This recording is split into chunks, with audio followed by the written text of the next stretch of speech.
this same day, September 26, 1987. And I love the fact that I have an easy way of remembering a new family member's birthday as well.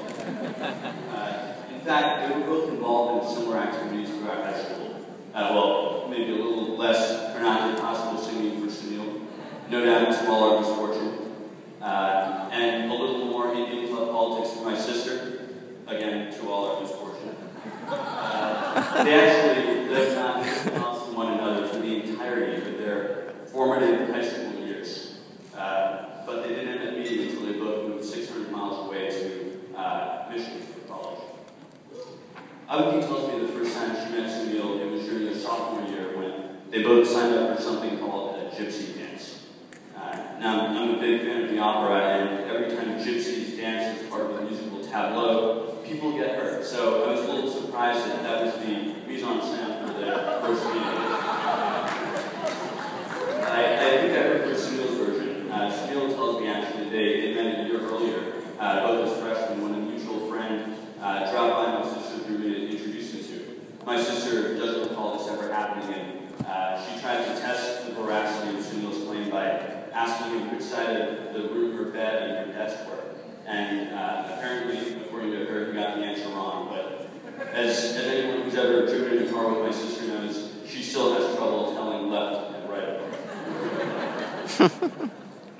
And now they move on to the next and most defining stage of their respective and now collective lives, marriage. John Updike once described marriage as taking two people, locking them in a room, and forcing them to read the same lesson over and over again until the words become madness. Thank you, Mr. Updike. That'll be enough from you this evening. But I did want to bring up that quote because I think there is something we can draw from it. Specifically, I was trying to figure out what exactly that lesson was. And I wanted to share with you what I found. It actually hit me about 2 weeks ago when I went to the dentist. To kill the suspense, the lesson is not about the importance of flossing daily after meals and at bedtime, though that is a practice I wholeheartedly recommend. No, the lesson came to me as I was filling out my paperwork and had to list an emergency point of contact should my routine tooth cleaning have gone horribly or wrong. And I'm so glad to tell you that it went fine. The lesson it struck me was just that marriage is being the other person's emergency contact for the rest of your lives. This is a bit of a cop, perhaps, but I think an apt example of how the bond which the wedding symbolizes is the strongest one that both of you will ever enter. Sunil, your name will now be listed as Avati's emergency point of contact for the rest of your life on every document and vice versa. And some of you may have noticed my parents sit up a little in their chair. That's because, yes, you guys are officially off the hook. Other responsibilities you can now pass along include anything related to that neon yellow go-kart that she calls a car, and one that I'm particularly excited about. Neither of us have to kill any bugs that make their nefarious ways into their line of sight.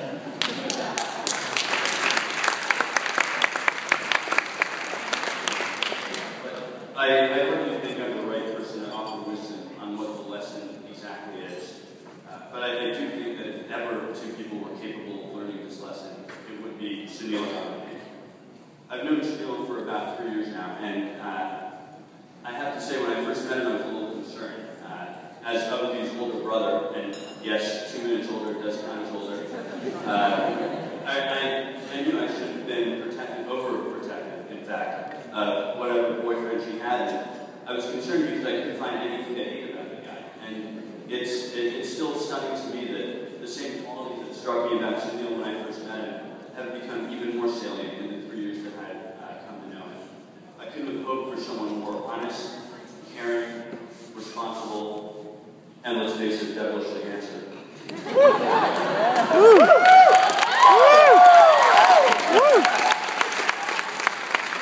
And as for my sister, well, I've obviously known her my entire life, and frankly, I've always thought it funny that she's working so hard to get her PhD in psychiatry right now to help people through their problems, because over the last 24 3/4 years, through her being the constant and wise presence in mine and my family's and friends' lives, she's already earned that degree many times over.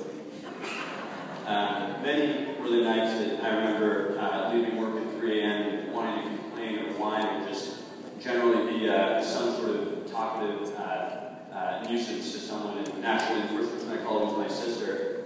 And even though it was well past midnight her time, she never hung up. She sat through more lectures on the intricacies of the financial world than I'm sure she cares to remember either. And it's just that patience and the fact that she still takes all my calls whenever, that, you know, I think if ever two people were going to learn this lesson, it would be the two of them. And I think they would view this bond of marriage actually not as a lesson to be learned over and over until dissolving into madness, but I think they would rather view marriage as what Henry David Thoreau once exhorted us to do. An invitation to renew themselves and their commitment completely each day, again and again, and forever again.